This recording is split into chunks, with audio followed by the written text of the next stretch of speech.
students, today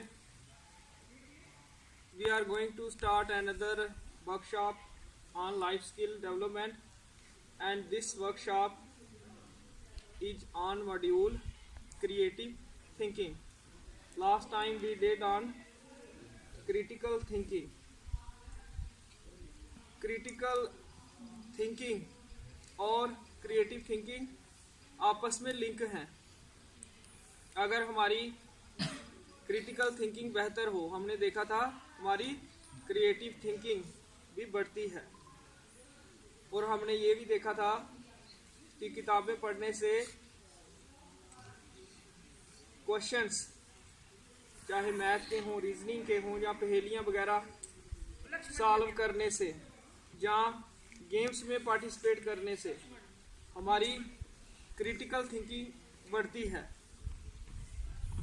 तो इन चीज़ों से हमारी क्रिएटिव थिंकिंग भी बेहतर होती है।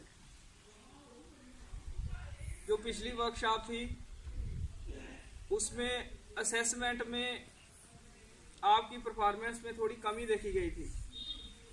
हमारा विजडम हाउस 55 अंकों के साथ टॉप पे रहा था। तो इस बार मैं उम्मीद रखूंगा कि आप सभी ज़्यादा अंक अर्जित करोगे। चारों house, eco, peace, wisdom, wellbeing. तो अब प्री सेशन एक्टिविटी है, इसमें आपको एक क्वेश्चन का आंसर देना है। एक बच्चा सिर्फ एक ही आंसर देगा। अगर किसी ने गलत आंसर दे दिया वो दोबारा नहीं दे पाएगा। तो क्वेश्चन ये है, हमारे पास एक पानी वाली टंकी है और 3 बाल्टियां हैं। पहली बाल्टी में 3 लीटर पानी आता है, दूसरी में 5 लीटर और तीसरी में 10 लीटर। हमें तीसरी बाल्टी में टंकी से 4 लीटर पानी ट्रांसफर करना है। इस 10 लीटर वाली बाल्टी में 4 लीटर पानी डालना है इन 2 बाल्टियों की हेल्प से। तो ये काम कैसे होगा, सोचो एक मिनट। जिनको समझ आ गया है क्वेश्चन, जिनको नहीं आया दोबारा सुन लो। एक टंकी है, पानी है, उसमें 3 बाल्टियां हैं, 3 लीटर वाली, 5 लीटर वाली, 10 लीटर वाली। 10 लीटर वाली में 4 लीटर पानी डालना है इनकी मदद से, 3 लीटर और 5 लीटर वाली बाल्टियों की मदद से। कोई तरीका, कोई आइडिया है किसी के पास? 4 लीटर, सचिन तो कैसे बताओ? दोबारा सुन लो। टंकी से पानी डालना है इसमें 4 लीटर, 3 लीटर वाली बाल्टी भी है, 5 लीटर वाली भी है। तो इसमें 4 लीटर कैसे डाल सकते हैं? इनकी मदद से डालेंगे। लड़कियों में से कोई इतना आसान क्वेश्चन है, मैथ्स देखो कितना कमजोर है आपका। कोई तरीका? दोनों की आधे आधे डालेंगे, एक है 3 का और उसने आधी आधा पता नहीं चलेगा, कैसे पता चलेगा? आधा कैसे? सर दोनों डालेंगे फिर उससे आधा कर लेंगे। हाँ जी, से पहले दोनों का डालेंगे पानी, फिर पहले दोनों का डालेंगे, उसमें हो जाएगा 8। लीटर। हाँ जी, फिर आधा कैसे करेंगे? चलो, आधे क्वेश्चन का आंसर आपने दे दिया है, गुड अटेम्प्ट। तो क्या करेंगे पहले? सर 3 डालेंगे, 5 हो गया। हाँ जी, आ रहा है कुछ? सुनो। 5 लीटर डालेंगे पहले, ठीक है? फिर 3 लीटर निकाल देंगे। कितना रह जाएगा इसमें? 2। फिर 5 डालेंगे, कितना हो जाएगा? 7। फिर 3 निकालेंगे, कितना 4। रह जाएगा? 4 हो गया, ठीक है? तो ये होती है क्रिएटिव थिंकिंग। तो अब इस वर्कशॉप के जो लर्निंग आउटकम्स हैं वो 4 हैं। Number 1, what is creative thinking? Number 2, what are the qualities of a creative thinker? Number 3, what is the process of creative thinking? And number 4, how to develop creative thinking skills. तो सबसे पहले what is creative thinking? Creative thinking नए नए दृष्टिकोण या विचारों को उत्पन्न करने को कहते हैं।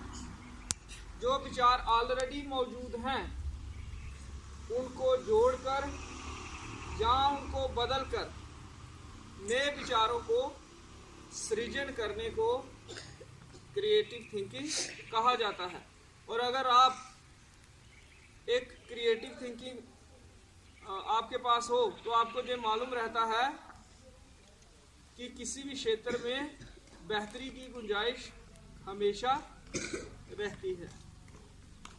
समझा दिया? क्रिएटिव थिंकिंग क्या होती है? नए विचारों को उत्पन्न करना। जो विचार ऑलरेडी हैं उनको जोड़कर या उनको बदलकर, ठीक है। और हिंदी में इसको कहते हैं रचनात्मक सोच। और जिस व्यक्ति के पास रचनात्मक सोच हो वो जीवन के हर क्षेत्र में बेहतर परफॉर्म करता है, जिंदगी के हर पहलू में अच्छा काम करता है। अब क्रिएटिव थिंकर की क्या क्वालिटीज होती हैं? नंबर 1, क्यूरियस, जिज्ञासा, जानने की इच्छा हमेशा रहती है क्रिएटिव थिंकर में। जैसे आपने देखा होगा कुछ बच्चे होते हैं जो छोटे, वो अपने पेरेंट्स को बहुत क्वेश्चन पूछते हैं, ये क्या है, कैसे हुआ, क्यों हुआ, कौन है। इसका मतलब वो जिज्ञासु हैं और ऐसे बच्चों का क्रिएटिविटी का स्तर ऊंचा होता है। ठीक है। नंबर 2 क्वालिटी होती है क्रिएटिव थिंकर की, does not give up easily, आसानी से हार नहीं मानता। कोई भी प्रॉब्लम आए उसको सॉल्व करके ही छोड़ता है। जैसे बच्चों में अगर कोई क्रिएटिव थिंकर होगा, मैथ के होमवर्क में घर से क्वेश्चन सॉल्व करने के लिए मिला हो तो वो उसको सॉल्व करके ही चैन की सांस लेगा। ये क्रिएटिव थिंकर की प्रॉपर्टी होती है।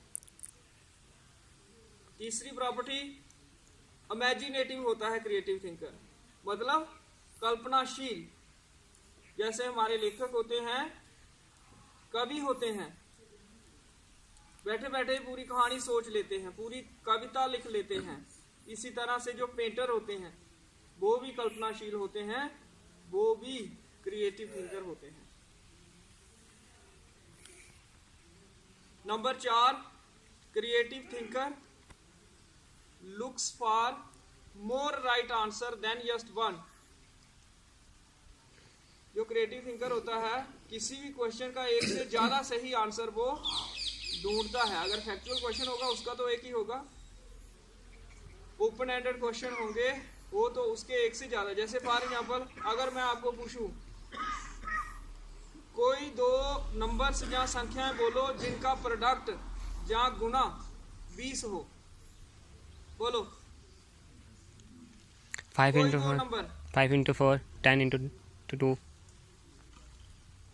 5 into 4, 5 के 20 सही आंसर है।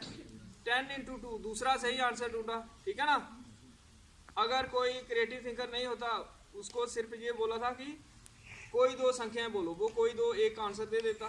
क्रिएटिव थिंकर है वो आगे भी सोचेगा, 1 और 20 भी हो सकता है, ठीक है ना, 20 एकम 20।